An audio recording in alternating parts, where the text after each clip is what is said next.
فالج کے حوالے سے دیکھیں، اگر کسی کو فالج کا مرض ہو، دو روحانی علاج میں عرض کروں گا، اس کے مطابق آپ نے عمل کرنا ہے۔ آپ لوہے یا اسٹیل کا تھال لیں، لوہے کا تھال لے لیں یا اسٹیل کا کوئی تھال لے لیں، اس پر آپ لکھیں سورہ زلزال، قرآن پاک کے 30ویں پارے میں ہے سورہ زلزال۔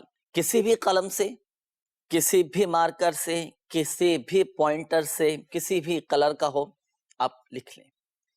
اگر زردئی رنگ یا زعفران میسر ہے تو بہت اچھی بات ہے، اگر بالفعل یہ میسر نہیں تو لوہے کے یا اسٹیل کے تھال پر آپ یہ لکھ لیں۔ لکھنے کے بعد تھوڑا سا پانی ڈالیں، جو سورہ زلزال آپ نے لکھی ہے نا، اس کو حل کر لیں۔ اب یہ جو پانی ہے نا، یہ فالج کا مریض پیے، اللہ کے حکم سے مریض صحت یاب ہو جائے گا، فالج کا مرض جاتا رہے گا۔ ایک یہ ہوا روحانی علاج۔ اچھا، ایک تو اس کے مطابق عمل کرنا ہے، ایک اور تھال لیں آپ لوہے کا یا اسٹیل کا، اس پر سورہ زلزال ایک ہی دفعہ لکھ لیں۔ لکھنے کے بعد اب فالج کا مریض اس کو دیکھے، صرف دیکھے، دیکھنے کی برکت سے بھی الحمدللہ عز و جل یہ فالج کا مرض ختم ہو جائے گا، آپ ٹھیک ہو جائیں گے انشاءاللہ۔ تو یہ دو روحانی علاج ہیں، اس کے مطابق عمل کرنا ہے۔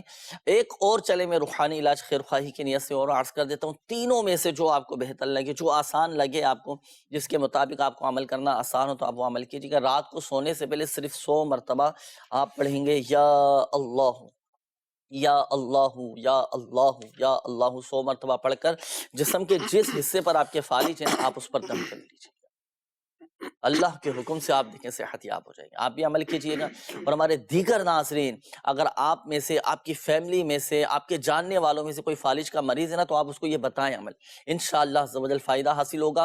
اور روحانی علاج کے بستوں پر بھی اس کا ماشاءاللہ عز و جل خاص تعویذات دیے جاتے ہیں، تو وہ روحانی علاج کے بستوں سے آپ تعویذات بھی حاصل کیجئے گا، انشاءاللہ عز و جل فائدہ حاصل